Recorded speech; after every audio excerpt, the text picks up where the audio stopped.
बिस्मिल्लाहिर्रहमानिर्रहीम। My name is Mohammad Arshad. Helping hand is my YouTube channel और आज मैं आपसे शेयर करूंगा concept of relative atomic mass. Relative atomic mass क्या होता है, ये बताने से पहले मैं आपको बताऊंगा जो इसमें वर्ड है रिलेटिव, इसका मतलब क्या होता है।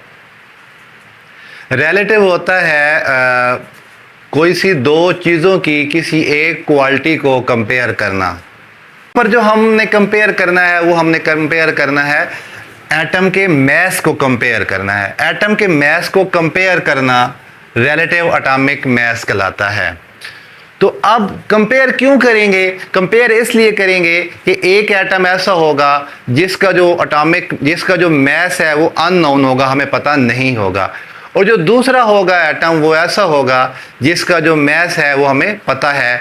और वो एटम कौन सा है जिसका मास हमें पता है? वो कार्बन का वो एटम है जिसका मास हम 12 लेते हैं, 12 लेते हैं।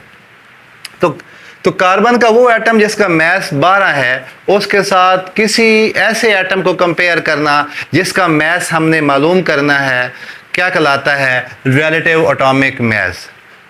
तो हम देखते हैं ये होता क्या है। किसी भी एलिमेंट के एटम का वो मास जो हम कंपेयर करके निकालते हैं।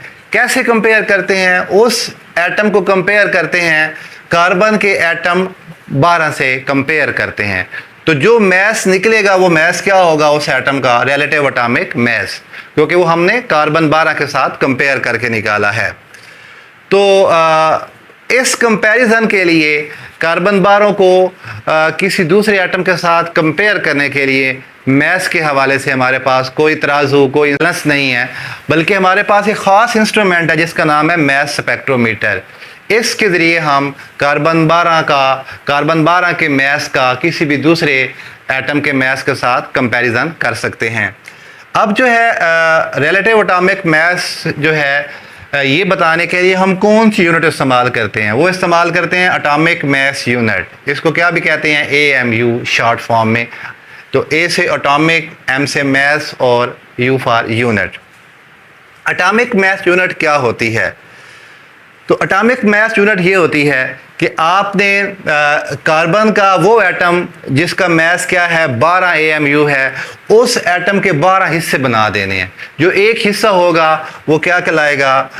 वो कहलाएगा एटॉमिक मास यूनिट। तो ये कार्बन एटम है, कार्बन का एक एटम, उसके 1/12 मीन उसके 12 हिस्से बना देने हैं। तो जो एक हिस्सा बनेगा वो क्या कहलाएगा? Atomic mass unit. उसके बाद है कार्बन 12 स्केल और relative atomic mass unit scale. एक ही चीज़ के ये दो नाम हैं। कार्बन 12 स्केल किसको कहते हैं? ये वो एटम के मास का चार्ट होगा, लिस्ट होगी, पूरे एटम्स के मासेस की लिस्ट होगी, जिस लिस्ट में कार्बन का जो मास होता है वो हम क्या करते हैं?